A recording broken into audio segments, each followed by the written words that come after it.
అందరికీ నమస్కారం. నేను మీ సమీవుల్లా. ముందుగా ప్రజలందరికీ శ్రీమద్ ఖాద్రి లక్ష్మీ నారసింహస్వామి బ్రహ్మోత్సవ శుభాకాంక్షలు. గత 10 రోజులుగా స్వామివారి బ్రహ్మోత్సవాల కార్యక్రమాలు బ్రహ్మాండంగా జరుగుతున్నాయి. ఈరోజు అనగా 23/2025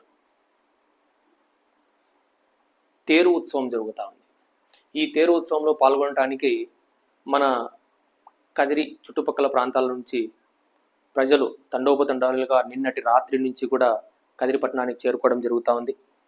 మన ఆంధ్ర రాష్ట్రమే కాకుండా మన పక్క రాష్ట్రాలైనటువంటి కర్ణాటక, తమిళనాడు, మహారాష్ట్ర, తెలంగాణ లాంటి రాష్ట్రాల నుంచి, చుట్టుపక్కల రాష్ట్రాల నుంచి కూడా, చుట్టుపక్కల ప్రదేశాల నుంచి భక్తాదులు లక్షల సంఖ్యలో పాల్గొనడం జరుగుతూ ఉంది.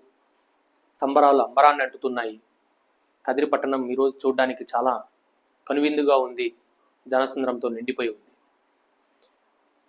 ఇందులో మన కదిరి నియోజకవర్గ శాసనసభ్యులు గౌరవనీయులు శ్రీ కందికుంట వెంకటప్రసాద్ గారి యొక్క ప్రత్యేక చొరవ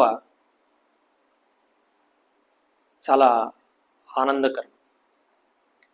ఇక్కడ ఎమ్మెల్యే గారితో పాటు మాజీ శాసనసభ్యులు శ్రీ ఎంఎస్ పార్థసారథి గారు మరియు పెద్దలందరూ ఎప్పటికప్పుడు ఏర్పాట్లను సమీక్షిస్తూ భక్తులకు ఎలాంటి ఇబ్బందులు కలగకుండా, ఆటంకాలు కలగకుండా అధికారులతో మమేకమై కార్యక్రమాలు చేపడుతున్నారు. మునుపెప్పుడూ లేని విధంగా ఈసారి ఆంధ్రప్రదేశ్ రాష్ట్ర ప్రభుత్వం తరపున స్వామివారికి పట్టు వస్త్రాలు శ్రీ నారా లోకేష్ బాబు గారు సమర్పించడం జరిగింది. ఇది హర్షించదగ్గ విషయం.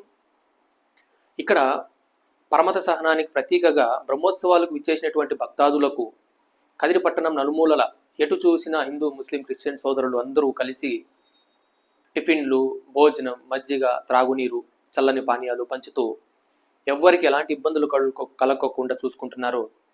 ఒక బ్రహ్మోత్సవమే కాదు, సంక్రాంతి, ఉగాది, వినాయక చవితి, రంజాన్, బక్రీద్, క్రిస్మస్ ఇలాంటి ఏ పండుగ వచ్చినా ఇదే విధంగా ఇలాగే అందరూ కలిసిమెలిసి జరుపుకోవడం మన కదిరి ప్రాంతం యొక్క ప్రాముఖ్యత, ప్రత్యేకత, అలాగే భారతదేశం యొక్క ప్రత్యేకత కూడా. బ్రహ్మోత్సవాలకు విచ్చేసినటువంటి భక్తాదులకు ఒక విన్నపం ఏంటంటే, ఎండలు ఎక్కువగా ఉన్నాయి, విపరీతమైన వేడి ఉంది.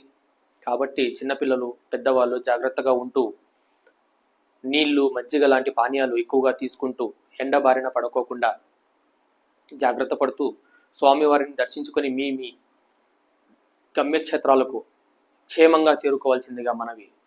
మన ప్రాంతం మీద ఆ స్వామివారి ఆశీస్సులు ఉండాలని, మన ప్రాంతంలోని ప్రజలందరూ సస్యశ్యామలంగా సుఖ సంతోషాలతో ఆయుర ఆరోగ్యాలతో ఉండాలని ఆశిస్తూ జై హింద్, జై భారత్.